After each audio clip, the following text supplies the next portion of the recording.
ভারতীয় দর্শনে আস্তিক দর্শন সম্প্রদায় কতগুলো এবং তাদের সম্পর্কে বিস্তারিত বিবরণ দাও।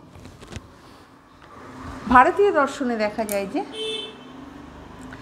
আস্তিক দর্শন সম্প্রদায় রয়েছে 6টা আর নাস্তিক দর্শন সম্প্রদায় রয়েছে 3টে।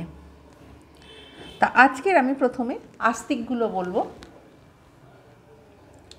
নাম্বার 1, সাংখ্য দর্শন সম্প্রদায়। প্রতিষ্ঠাতা হলেন মহর্ষি কপিল।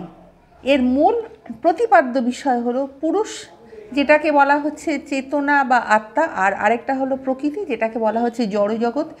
এই দুটো মূল তত্ত্বের দ্বৈতবাদ অর্থাৎ পুরুষ এবং প্রকৃতি নিয়ে এই সাংখ্য দর্শনে আলোচনা করা হয়েছে এবং এই দর্শনের মূল লক্ষ্য হলো মোক্ষ লাভের জন্য আমাদের জ্ঞান আবশ্যক। নাম্বার 2, যোগ দর্শন। এই দর্শনের প্রতিষ্ঠাতা হলেন মহর্ষি পতঞ্জলি। সাংখ্য দর্শনের তাত্ত্বিক ভিত্তি স্বীকার করে এবং ঈশ্বর, বিশেষ করে পুরুষ এবং যোগ অভ্যাস যেমন অষ্টাঙ্গ যোগ দ্বারা মোক্ষ লাভই হলো এই দর্শনের মূল লক্ষ্য। সুতরাং পরিষ্কারভাবে বোঝা যাচ্ছে যে যোগ দর্শনে অষ্টাঙ্গ যোগের কথা বলা হয়েছে এবং এই যোগ প্রয়োগ করে একমাত্র মোক্ষ লাভ করা যায় এবং মোক্ষ লাভই হলো এই দর্শনের মূল লক্ষ্য। নাম্বার 3, ন্যায় দর্শন। এই দর্শনের প্রতিষ্ঠাতা হলো মহর্ষি গৌতম। এখানে তর্কবিদ্যা ও জ্ঞান তত্ত্ব, যেটাকে এপিস্টেমোলজি ইংলিশে বলা হয়, এইটা নিয়ে সাধারণত এরা আলোচনা করে। আর সঠিক জ্ঞানের 4টি উৎস রয়েছে। এরা সঠিক জ্ঞানের 4টি উৎস তারা স্বীকার করছে, যেটাকে প্রমাণ বলে স্বীকার করছে। আর ঈশ্বর ও আত্মার অস্তিত্বে এরা বিশ্বাস করে। বেদের প্রামাণ্যে তো বিশ্বাস করে ঠিকই, তাছাড়াও এরা ঈশ্বরের অস্তিত্বেও আত্মার অস্তিত্বে এরা বিশ্বাস করে। পরিষ্কারভাবে বোঝা গেল তাহলে ন্যায় দর্শন, এরা ঈশ্বর এবং বেদের প্রামাণ্য দুটোতেই এরা বিশ্বাস করছে। নাম্বার 4, বৈশেষিক। এই বৈশেষিক দর্শনের প্রতিষ্ঠাতা হলো মহর্ষি কণাদ।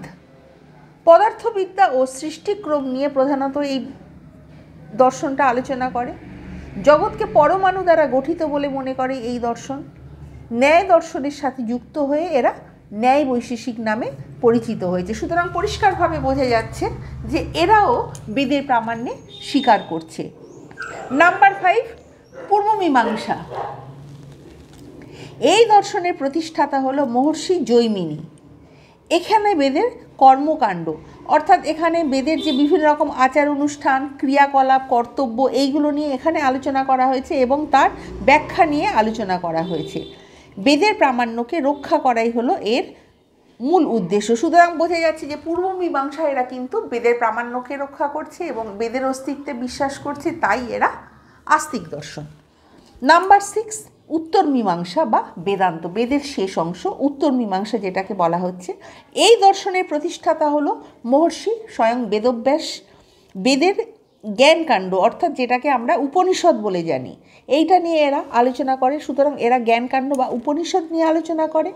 ব্রহ্ম এর স্বরূপ এবং ব্রহ্মের সঙ্গে আত্মার সম্পর্ক নিয়ে বিভিন্ন শাখা রয়েছে, যেমন অদ্বৈত, বিশিষ্টাদ্বৈতবাদ, এইগুলো রয়েছে। পরে আগে আলোচনা করেছিলাম, আমার যে ভিডিওগুলো ছেড়েছি এখানে, যে রামানুজ, শঙ্কর, এইগুলো নিয়ে আমি পরে আবার ফের আরও বিস্তারিত আলোচনা করব। সুতরাং এখানে বলা হচ্ছে উত্তর মীমাংসাতে বা বেদান্তেতে বলা হচ্ছে অদ্বৈত এবং বিশিষ্টাদ্বৈত।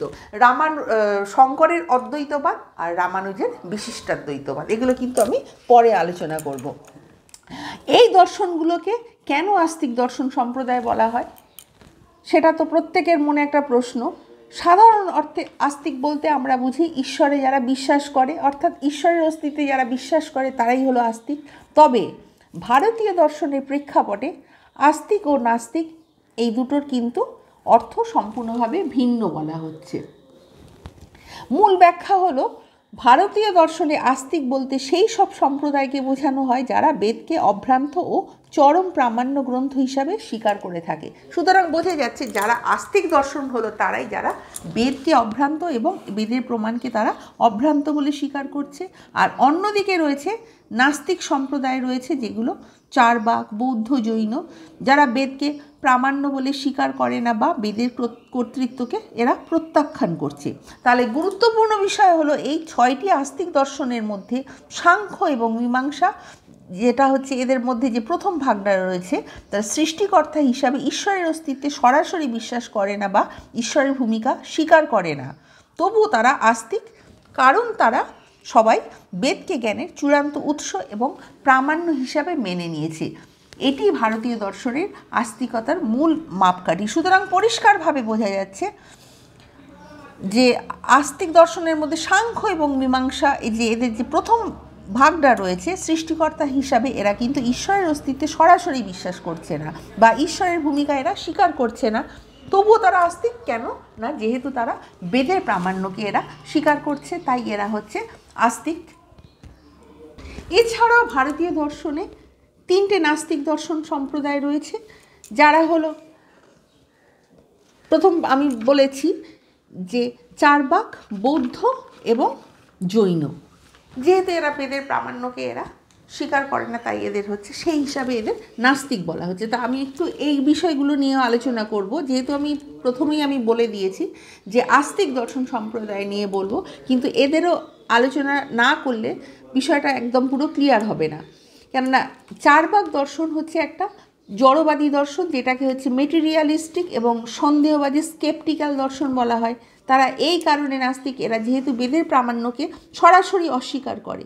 চারবাকরা ঈশ্বর, আত্মা, পরলোক, জন্মান্তর এবং কর্মফল সব কিছুকেই এরা অস্বীকার করে। এরা কেবলমাত্র প্রত্যক্ষ, অর্থাৎ যেটা পারসেপশন যেটা বলা হয়, এই প্রত্যক্ষ প্রমাণকেই এরা একমাত্র জ্ঞানের উৎস হিসাবে মানে। চারবাকরা এই জগৎকে একমাত্র সত্য বলে মনে করে এবং জীবনকে উপভোগ করাই হলো তাদের প্রধান লক্ষ্য। সুতরাং তারা একটা কথা সবসময় বলে থাকে, ঋণং কৃত্বা ঘৃতং পিবেত, অর্থাৎ যার বাংলা মানে হচ্ছে ঋণ করে হলেও ঘি খাও। নাম্বার 2, বৌদ্ধ দর্শন।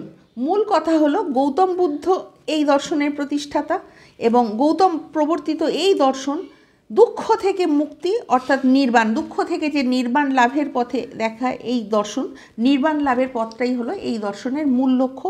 এর মূল ভিত্তি হলো 4 আর্য সত্য রয়েছে, 4 নোবেল ট্রুথস রয়েছে, এটা আমরা সবাই জানি, এবং অষ্টাঙ্গিক মার্গ রয়েছে। 4 মানে যে বৌদ্ধ দর্শনে সেখানে 4টে আর্য সত্যের কথা বলা হয়েছে এবং অষ্টাঙ্গিক মার্গের কথা বলা হয়েছে, 8-fold পাথ এবং 4 নোবেল ট্রুথ। এরা নাস্তিক, তার এই কারণে এরা বেদের প্রামাণ্যকে স্বীকার করে না এবং বৈদিক আচার অনুষ্ঠানকে সমালোচনা করে থাকে। বৌদ্ধ ধর্মে একটা সর্বশক্তিমান সৃষ্টিকর্তা ঈশ্বরের কোনো ধারণা নেই, যদিও এটা পরবর্তীকালে মহাযানে কিছু দেবত্বের ধারণা এসেছে। তারা শাশ্বত আত্মার, অর্থাৎ যেটাকে বা ইংলিশে বলা হয় ইটারনাল সোল, এর ধারণাকে তারা অস্বীকার করছে। অর্থাৎ এদের যে মতবাদ, এরা হচ্ছে অনাত্মবাদ।